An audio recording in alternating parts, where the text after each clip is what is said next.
Particularly hard.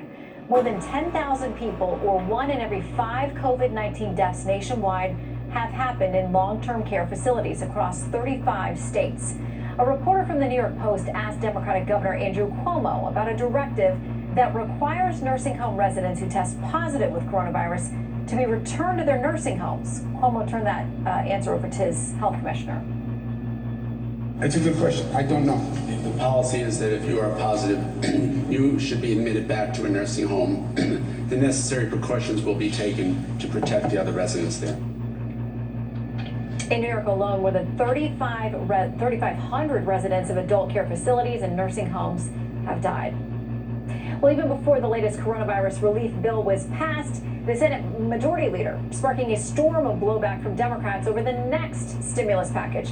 Mitch McConnell suggesting states in a major financial hole may need to consider declaring bankruptcy. And that did not go over well in many of those states. Correspondent Rick Leventhal has the latest on that story. Good evening, Rick. Good evening, Shannon. The states are asking Congress for $500 billion in direct federal aid for what they're calling replacement of lost revenue. But critics suggest at least some of the states are trying to use the feds to cover for prior bad decisions and using the virus as an excuse. The COVID-19 pandemic has paralyzed much of America and done serious damage to the economy, which was booming before the virus shuttered so many doors. The bill is passed. Congress has approved several massive aid packages to help taxpayers and businesses survive, but so far has not given money to the states, even though governors in Illinois, Michigan, New York, and beyond are pleading for assistance. Yes, small business is important.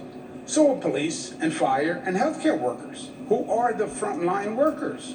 And when you don't fund the state, then the state can't fund those services. I ask consent to be recognized. Senate Majority Leader Mitch McConnell is pushing back against the governors, arguing many states, including New York, were in fiscal distress before the virus, often due to public pension funds bleeding coffers dry. McConnell suggested states get their own budgets in order and declare bankruptcy if they can't find another way. It saved some cities, and there's no good reason for it not to be available.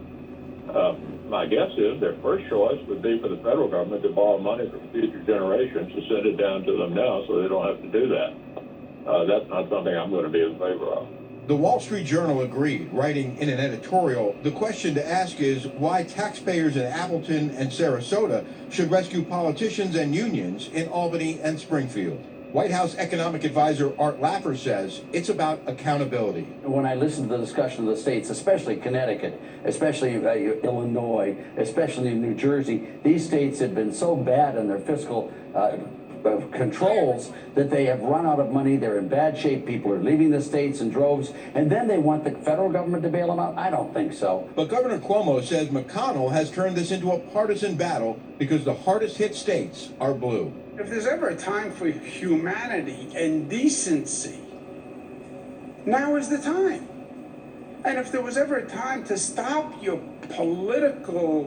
obsessive political bias and anger, which is what it's morphed into, just a political anger, now is the time. And you want to politically divide this nation now with all that's going on? How irresponsible and how reckless. The majority leader says he is looking out for the people, providing trillions in relief to the hardest hit individuals and businesses, but he says he is not willing to underwrite any state's liberal infrastructure. Shannon? Okay, Rick, you guys are getting some fascinating numbers in from the first antibody studies there in New York. What are you learning? Well, fascinating and surprising. I'm going to throw a lot of numbers at you, but Shannon, we had about 3,000 people sampled statewide in 19 counties and 40 localities, and roughly 14% of those tested were positive for exposure to coronavirus, and 21% here in New York City. So 1 out of 5 testing positive, with the vast majority in Manhattan, Long Island, and the surrounding counties near New York City. So that 13.9% infection rate translates to 2.7 million people exposed statewide. So apparently many of the people who had it didn't know they had it. And with 15,500 fatalities, this translates to a death rate of 0.5%. Now that number could change with in-home deaths added in, but it is well below the predictions. We have also learned now that more than 90% of the people who were hospitalized in New York City after exposure to coronavirus had at least one pre-existing chronic health condition, and most of them had at least two. So Shannon, just to sum it up, far more people had COVID here in New York than realized it, far fewer people died than expected, and the vast majority, almost every single person who was hospitalized, had existing severe chronic conditions. I mean, new data every day just gives us a better and better picture of what we're dealing with. Rick, thank you for breaking it down. Sure.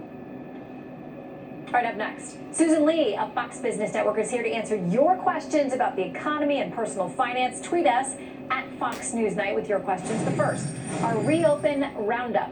Tennessee welcoming back visitors to most of its 56 state parks starting tomorrow, encouraging people to go early in the day, wear masks, and stay 6 feet away from other folks.